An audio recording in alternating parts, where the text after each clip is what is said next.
Perjalanan saya dimulai dari sini. Pagi, rumah masih sepi. Anak saya belum sepenuhnya bangun. Tapi saya harus bersiap. Saya menggendongnya karena ini bukan pilihan, tapi panggilan. Saya tetap harus melangkah, bukan hanya karena buku, tapi karena anak-anak di luar sana menunggu suara cerita, menunggu seseorang yang datang membawa harapan.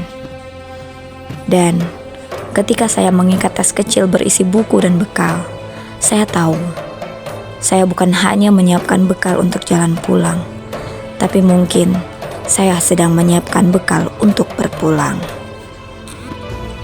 Dimulai dari membersihkan wastafel, kamar mandi, bekas polindes yang tidak terpakai lagi.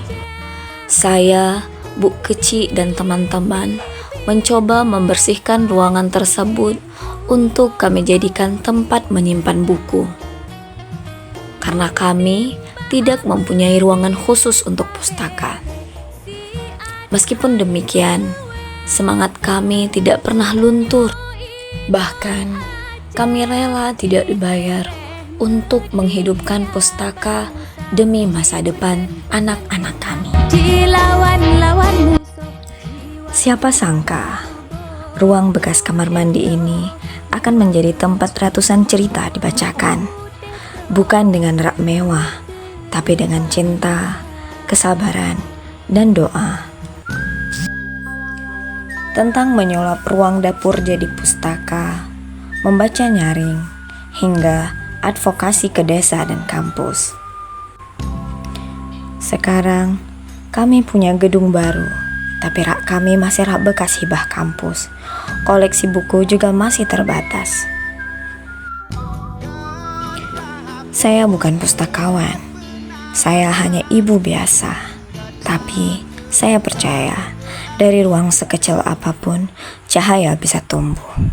Alhamdulillah, kami merasa sangat terbantu. Oh, seru, bisa main. Terus apa lagi? Senang. Senangnya apa, Kak? Seru bapak kecil dan ibu. Siapa namanya, Kak? Kegiatan sama pustaka? Senang. Oh, Masya Allah. Senangnya kenapa? Senangnya karena banyak orang. Sangat bersyukur ya kepada Allah. Alhamdulillah kali dengan kegiatan kayak gini. Ada suka. Ada baca buku nggak? Ada. Oke, mau ikut lagi? Terima kasih acara sebagai Bang 30 Put sangat mendukung kegiatan liburan ceria bersama pustaka Kampung Lipo gelombang kedua. Seru, bisa belajar. Bisa apa lagi, Kak? Main.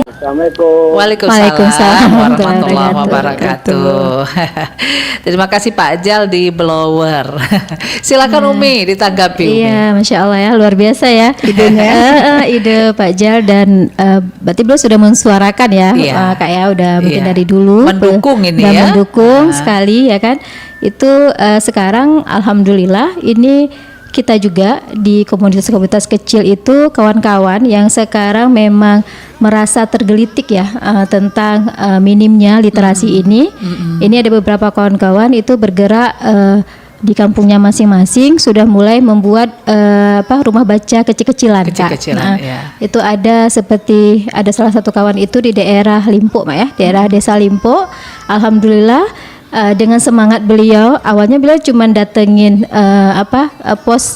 posyandu lansia, karena beliau melihat nenek-nenek kan sekarang kemana-mana kan bawa cucu ya, karena mungkin sang ibu harus bekerja, kan itu. Jadi dia melihat nenek-neneknya ini diperiksa, anak-anaknya, cucu-cucunya terduduk seperti itu aja. Betul. Gitu. Dan ini belum merasa ini peluang.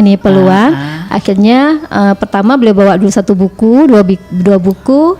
Terus anak-anaknya mulai tertarik, kemudian baru beliau bergerak sedikit lagi bawa satu dus gitu kan ininya. Alhamdulillah dia beliau jumpai perangkat desanya dan secara tidak disengaja mungkin itu gayung bersambut gitu ya. Disambut oleh perangkat desa. Disambut dengan perangkat desa, sang ibu kecil itu Pak Kecilnya juga luar biasa. Akhirnya ruangannya itu yang sebelumnya itu hanya ruangan kosong sudah tidak terpakai lagi.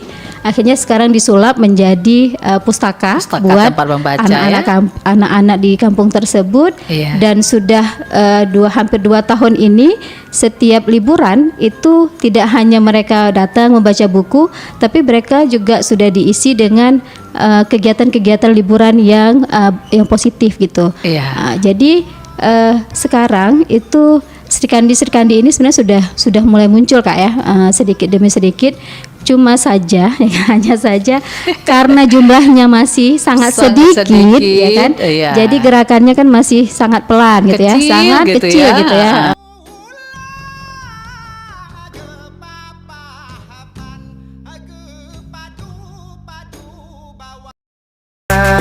Oh hai sayang, sabelun terbayang, malam sang sabit